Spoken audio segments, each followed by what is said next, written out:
¿Sabías que más de 200 millones de personas en todo el mundo han luchado contra la adicción al alcohol y que un número impactante de ellas eran leyendas de la música en los escenarios más importantes? Desde la mezcla letal de alcohol y pastillas de Steve Clark hasta el trágico final de Jani Lane en una solitaria habitación de hotel. Aquí tienes 15 estrellas del heavy metal que murieron de alcoholismo. Steve Clark. Def Leppard. Steve Clark nació en Inglaterra en 1960, en un lugar llamado Wisewood, en Sheffield. No nació en el seno de una familia famosa. No tuvo un comienzo brillante, pero algo en la música le atrajo desde muy temprano. Cuando era niño, vio un concierto que le cambió la vida. Vio a Cliff Richard y los Shadows, y desde ese día quiso que la música fuera toda su vida. Sus padres vieron su interés y le regalaron una guitarra cuando tenía 11 años. Pero había una regla. Tenía que aprender a tocarla de verdad. Y así lo hizo. Estudió guitarra clásica durante un año. Luego escuchó a Led Zeppelin. Ese sonido se le quedó grabado en la cabeza como el fuego. Lo cambió todo. Dejó el estilo suave y se pasó al hard rock. La gran oportunidad de Steve llegó en 1978, cuando se unió a una banda llamada Def Leppard. La banda acababa de empezar, pero tenían muchas ganas de triunfar. Steve tocaba la guitarra con fuerza y sentimiento. Ayudó a dar forma al sonido de la banda con riffs potentes y melodías estridentes. Su talento destacó y los fans lo adoraban. Álbumes como On Through the Night, High and Dry, Pyromania e Histeria catapultaron a la banda al estrellato. Las multitudes crecían, las luces brillaban más y la música sonaba cada vez más fuerte. Pero, a pesar de todo el éxito, Steve no sonreía por dentro. El alcohol se fue introduciendo poco a poco en su vida. Empezó como una forma de relajarse después de un concierto. Luego se convirtió en parte de su rutina diaria. Bebía antes de los conciertos, después de los conciertos e incluso entre ellos. Sus compañeros de banda se dieron cuenta. Estaban preocupados. En 1989, decidieron intervenir. Le rogaron que buscara ayuda. Él aceptó e ingresó en rehabilitación, pero no se quedó. Se marchó antes de terminar el tratamiento. Era una señal de alarma enorme. Aún así, la gente esperaba que cambiara. Pero las cosas solo empeoraron. Steve siguió bebiendo, incluso cuando su cuerpo se estaba rindiendo. El 8 de enero de 1991, el mundo de la música recibió una terrible noticia. Steve fue encontrado muerto en su casa de Londres. Solo tenía 30 años. ¿La causa? Una mezcla mortal de alcohol y pastillas recetadas. Su nivel de alcohol en sangre era de 0,30. Eso no es solo alto, es mortal. También tenía morfina en su organismo. Su cuerpo finalmente había dicho basta. Las personas cercanas a él no se sorprendieron. Lo habían visto deteriorarse durante años. Las brillantes luces del escenario habían ocultado un profundo dolor. Second, Jani Lane, Warrant. Jani Lane nació en 1964 en Akron, Ohio. No nació con un micrófono en la mano, pero no tardó mucho en que la gente escuchara su voz. De niño ya tocaba la batería, cantaba y componía canciones. La música le resultaba fácil. Tenía una voz que la gente recordaba. Pero perseguir un sueño musical no es fácil. Se cambió el nombre por el de Jani Lane y se mudó a Los Ángeles. Allí comenzó la verdadera lucha. Grandes sueños, grandes luces, grandes riesgos. En 1986 se unió a una banda llamada Warrant. Jani se convirtió en el líder, la cara y la voz del grupo. Su aspecto, su energía y su voz hicieron que la banda fuera especial. Tenían canciones pegadizas y vídeos salvajes que encajaban perfectamente en la escena glam metal de finales de los 80. Su primer gran álbum fue Dirty Rotten Filthy Stinking Rich. Fue un éxito. La canción Heaven llegó al número 2 de las listas. La gente pensaba que Jani lo tenía todo. Luego llegó el siguiente álbum, Cherry Pie, que los llevó aún más alto. La canción principal se convirtió en un himno. Pero algo se escondía detrás de la sonrisa de Jani: el alcohol. Al principio, solo era parte de la fiesta. Todo el mundo en ese ambiente bebía, pero Jani no dejaba de beber cuando terminaban las fiestas. Seguía bebiendo. Abandonaba la banda y luego volvía. No era solo un drama, era una llamada de auxilio. Su carrera se volvió un desastre. Los nuevos álbumes no tuvieron la misma atención. Intentó trabajar en solitario, pero ya había perdido su brillo. Entre bastidores, luchaba cada día. Su adicción al alcohol se hizo pública. La gente veía que no estaba bien. En 2011 llegó el final. Jani fue encontrado solo en una habitación de hotel en California. La causa de la muerte fue intoxicación alcohólica aguda. Bebió hasta morir. Solo tenía 47 años. Sin fans que lo aclamaran. Sin luces de escenario. Solo una habitación solitaria y una vida truncada. Las personas que lo conocían dijeron que no les sorprendió. Llevaba mucho tiempo en declive. 3. Jeff Hanneman, Slayer. Jeff Hanneman nació en 1964 en Oakland, California, y se crió en una familia vinculada al ejército. Las historias de guerra eran habituales en su casa. De niño, oyó hablar de batallas, soldados y momentos oscuros de la historia. Eso moldeó su mente, moldeó su música. En 1981 ayudó a crear Slayer, una de las bandas de metal más ruidosas, rápidas y furiosas de todos los tiempos. Jeff no era solo un guitarrista, era el cerebro detrás de muchas de sus canciones. Canciones llenas de fuego, miedo y rabia. Slayer no se contenía. Y Jeff tampoco. Con cada álbum, vertía música que parecía un puñetazo en el pecho.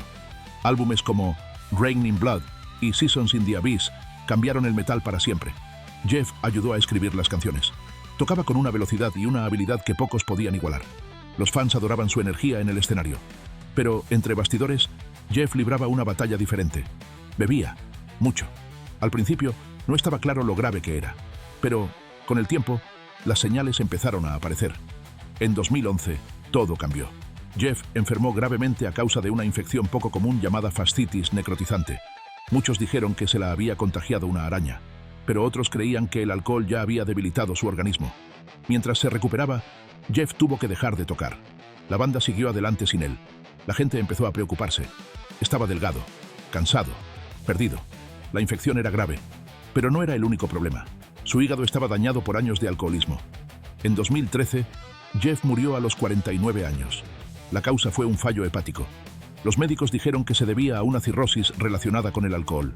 No fue una sorpresa para sus allegados. Lo sabían. Habían visto su caída. Pero los fans se quedaron destrozados. Slayer había perdido a una pieza clave. El metal había perdido a un maestro. Y una vez más, el alcohol se había llevado a alguien que parecía intocable. Fur, Aleksi Laiho, Children of Bodom. Aleksi Laiho nació en Espoo, Finlandia, en 1979.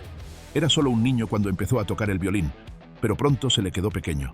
Se pasó a la guitarra y fue como si se encendiera un fuego dentro de él. Practicaba durante horas, a veces todo el día. Admiraba a bandas de metal como Helloween y soñaba con dejar su propia huella. Cuando era adolescente, ya había formado una banda llamada Inerce D, que más tarde se convertiría en Children of Bodom. Aleksi no tocaba solo por diversión. Tocaba como si su vida dependiera de ello. Sus dedos se movían rápido, su sonido era nítido y los fans lo adoraban. No se limitaba a estar en el escenario, lo dominaba.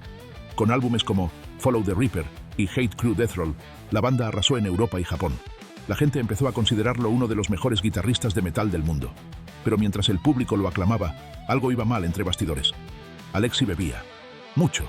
Tenía una energía salvaje y algunos pensaban que la bebida era solo parte de su vida de estrella del rock. Pero no era solo fiesta. Era algo más profundo, más oscuro. El alcohol se convirtió en parte de su vida cotidiana. Luchaba contra el dolor, el estrés y la salud mental. Y la botella siempre estaba cerca. La gente cercana a él estaba preocupada. Algunos intentaron ayudarlo, pero Aleksi seguía recayendo. Se veía más delgado, cansado. Su forma de tocar comenzó a cambiar. Su estado de ánimo también cambió. En 2019, Children of Bodom se separó. Sin embargo, Aleksi no había terminado con la música. Formó una nueva banda llamada Bodom After Midnight, pero las cosas no salieron como esperaba. Su salud se estaba deteriorando. La gente se dio cuenta. En diciembre de 2020 llegó la peor noticia. Aleksi Laiho había fallecido. Solo tenía 41 años. Los informes indicaban que su hígado estaba gravemente dañado. Tenía hígado graso, el páncreas débil y más. Todo causado por el consumo prolongado de alcohol. No solo murió joven, murió destrozado. Bon Scott, AC/DC. Bon Scott nació en Escocia en 1946. Cuando aún era un niño, su familia se mudó a Australia. Creció en Fremantle, un lugar donde rápidamente destacó por su voz potente, su comportamiento salvaje y su amor por la música. Desde muy joven, a Bon no le gustaban las reglas. Quería ser diferente, vivir a lo grande y ser recordado. Probó muchas cosas antes de unirse a AC/DC, tocando con otras bandas como The Valentines y Fraternity, pero nada le enganchó como AC/DC. Allí fue donde su voz potente, su estilo salvaje y su gran energía sobre el escenario encontraron el lugar perfecto. Cuando se unió a AC/DC en 1974, la banda aún estaba creciendo, pero con Bon algo cambió. Su voz ronca y su aspecto salvaje le hicieron inolvidable. Sus letras eran agudas, divertidas y a menudo traspasaban los límites. Álbumes como High Voltage, Let There Be Rock y Highway to Hell se convirtieron en éxitos. La gente no se cansaba de la banda, y Bon era una de las principales razones. No era solo un cantante, era el rostro de la vida salvaje del rock. A los fans les encantaba cómo se reía ante el peligro. Pero detrás de la diversión, algo más oscuro estaba creciendo. Bon vivía rápido, demasiado rápido. Bebía todo el tiempo. La gente que lo rodeaba lo veía, pero nadie lo detenía. Decían que así era como vivían las estrellas de rock. Pero ya no era solo diversión. Su cuerpo se estaba cansando. Su mente estaba confusa. Se pasaba toda la noche de fiesta, bebía hasta perder el conocimiento y aún así intentaba actuar. Cada día se acercaba más al límite. Y nadie lo ayudó a volver atrás. El 19 de febrero de 1980, Bon fue encontrado muerto en el coche de un amigo. Hacía frío, estaba oscuro, y él se había ido. La causa de la muerte fue intoxicación etílica. Lo llamaron muerte por accidente. Solo tenía 33 años. Apenas unas semanas antes, había estado riendo y cantando delante de multitudes. Ahora estaba en silencio. Su cuerpo había dicho basta. La banda estaba destrozada. Los fans estaban conmocionados. Acababan de empezar a conquistar el mundo, y ahora su voz se había apagado. 6. John Bonham, Led Zeppelin. John Bonham nació en 1948 en un pequeño pueblo de Inglaterra. De niño, le encantaba la batería más que nada en el mundo. Empezó a tocar a los 5 años, utilizando todo lo que encontraba. Ollas, sartenes, cualquier cosa que hiciera ruido. La gente decía que tenía un talento natural. Nunca recibió clases, no las necesitaba. Su talento hablaba por sí solo. Al hacer los años, su forma de tocar la batería se volvió más fuerte, rápida y llena de energía. Era imposible ignorarlo. Cuando Led Zeppelin necesitó un baterista en 1968, John fue su primera opción, y eso lo cambió todo. Con Bonham a la batería, Led Zeppelin se volvió imparable. Sus ritmos no eran solo ruido de fondo, eran el latido de cada canción. Tenía una forma de hacer que la batería hablara, gritara y tronara. Sus solos hacían temblar el suelo. Los fans lo aclamaban. Otros bateristas lo miraban con asombro. Algunos intentaban imitarlo, pero ninguno podía igualarlo. Tenía magia en las manos, pero mientras su música se disparaba, su vida personal se desmoronaba. Bonham bebía, mucho, demasiado, y no paraba. Al principio, la gente pensaba que era parte del estilo de vida rockero. Una copa después de un concierto, unas copas antes de acostarse, pero nunca eran solo unas copas. Su consumo de alcohol empeoró. Se volvió irascible, cansado y difícil de tratar. Sus compañeros de banda estaban preocupados, pero nadie sabía realmente cómo ayudarle. La fama le había rodeado de un escudo. Era querido por millones de personas, pero nadie le ayudaba. Y el alcohol seguía ganando. El 25 de septiembre de 1980, la banda se reunió en una casa para ensayar. Bonham había bebido desde primera hora de la mañana. Luego más y más. Esa noche, se desmayó. Lo acostaron en la cama para que descansara. Pero a la mañana siguiente, había fallecido. Se había ahogado con su propio vómito mientras dormía. El alcohol lo había envenenado. Solo tenía 32 años. 8. Paul Di'Anno, Iron Maiden. Paul Di'Anno nació en 1958 en Chingford, Inglaterra. Era duro, ruidoso y lleno de energía. Cuando se unió a Iron Maiden en 1978, la banda encontró su voz. La voz de Paul era aguda, áspera y llena de fuego. Aportaba al escenario un aire peligroso que encantaba a los fans.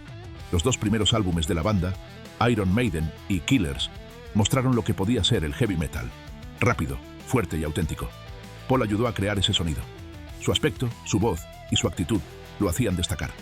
Pero detrás de la música, Paul luchaba contra algo. Bebía mucho, consumía sustancias, decía que intentaba mantenerse fuerte, pero se estaba derrumbando.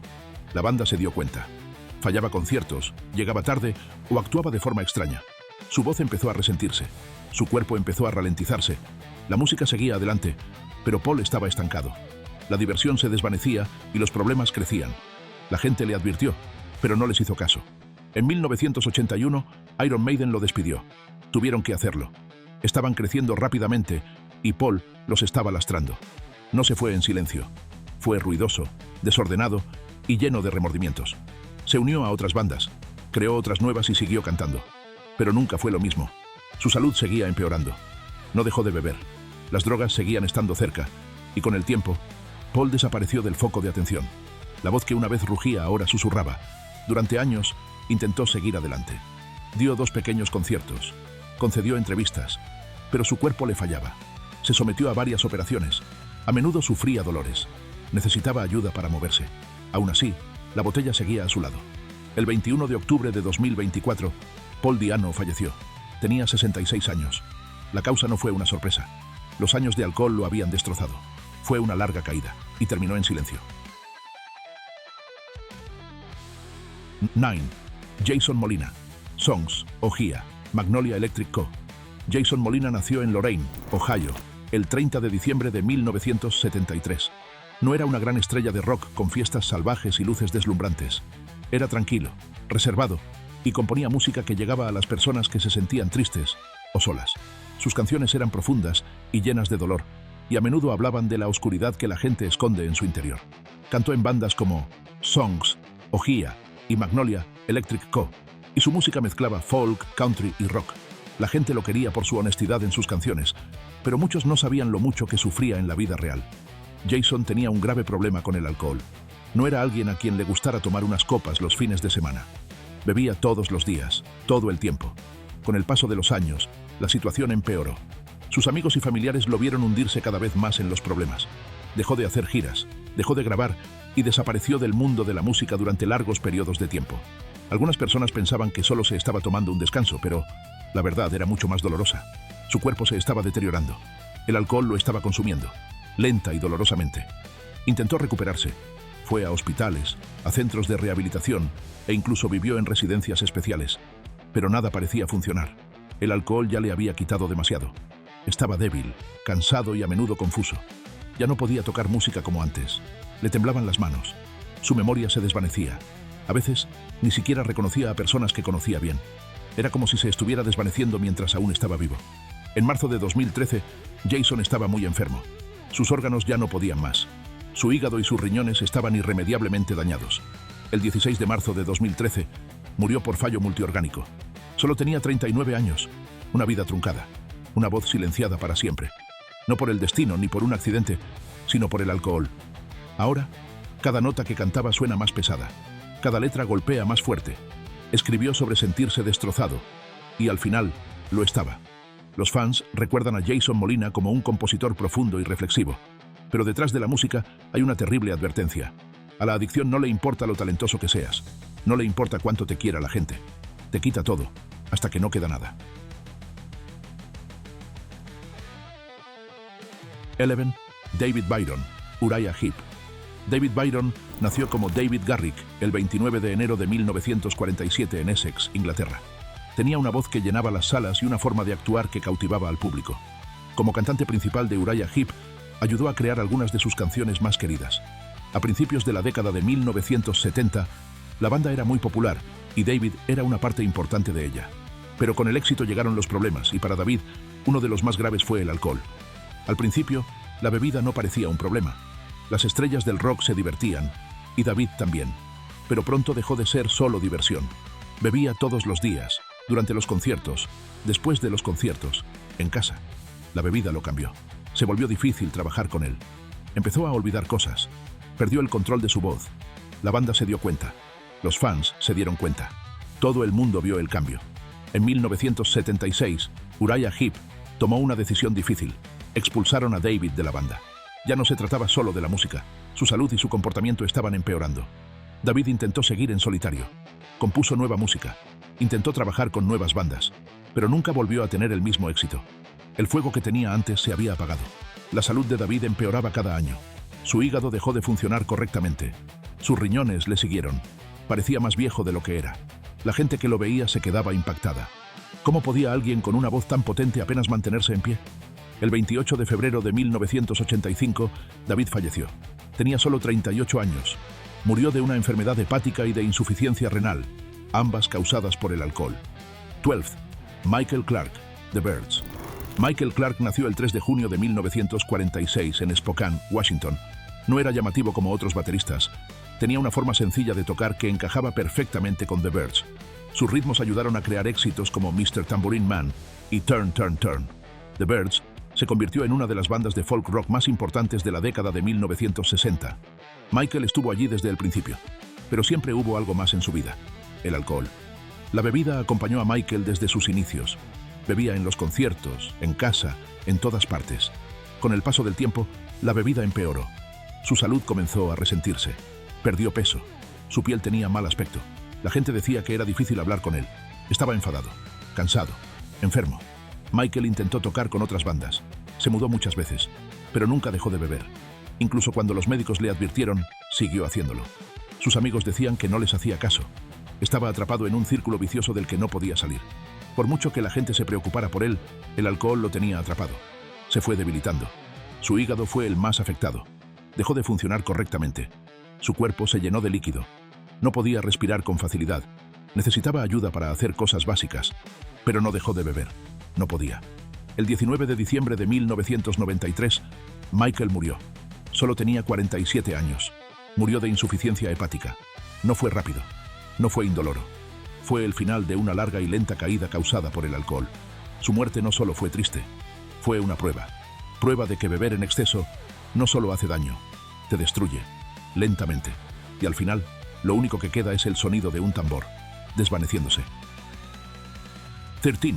Rob Buck, 10,000 Maniacs. Rob Buck nació el 1 de agosto de 1958 en Jamestown, Nueva York. Tocaba la guitarra en la banda 10,000 Maníacos. Ayudó a fundar la banda y le dio un sonido que encantaba a los fans. Su guitarra hacía que las canciones fueran especiales. La gente lo notaba. Trabajó en grandes álbumes como In My Tribe y Blind Man's Zoo. Estos álbumes ayudaron a la banda a crecer. Los fans los adoraban, pero detrás de la música algo malo estaba pasando. Rob Buck bebía demasiado.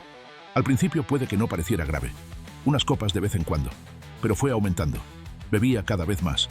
Se convirtió en algo normal. Puede que la gente mirara para otro lado. Quizás pensaban que lo tenía bajo control, pero no era así. Su cuerpo empezó a sufrir. Su hígado se estaba debilitando. El alcohol lo estaba destruyendo poco a poco, aunque él aún no lo sabía.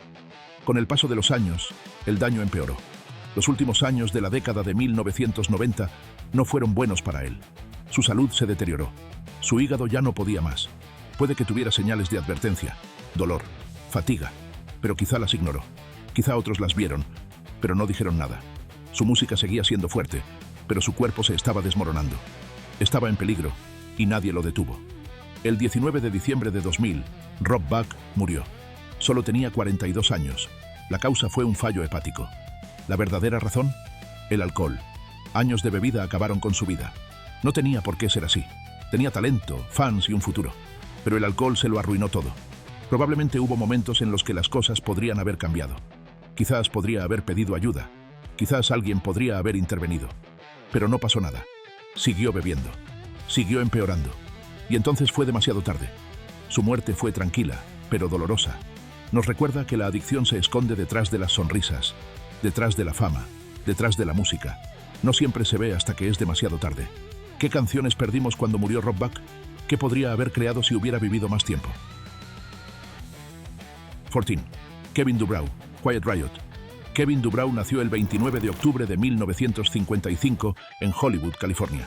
Era la voz de Quiet Riot, una de las bandas más ruidosas y atrevidas de los años 80. Con éxitos como Come On Feel the Noise y Metal Health, la banda alcanzó la fama.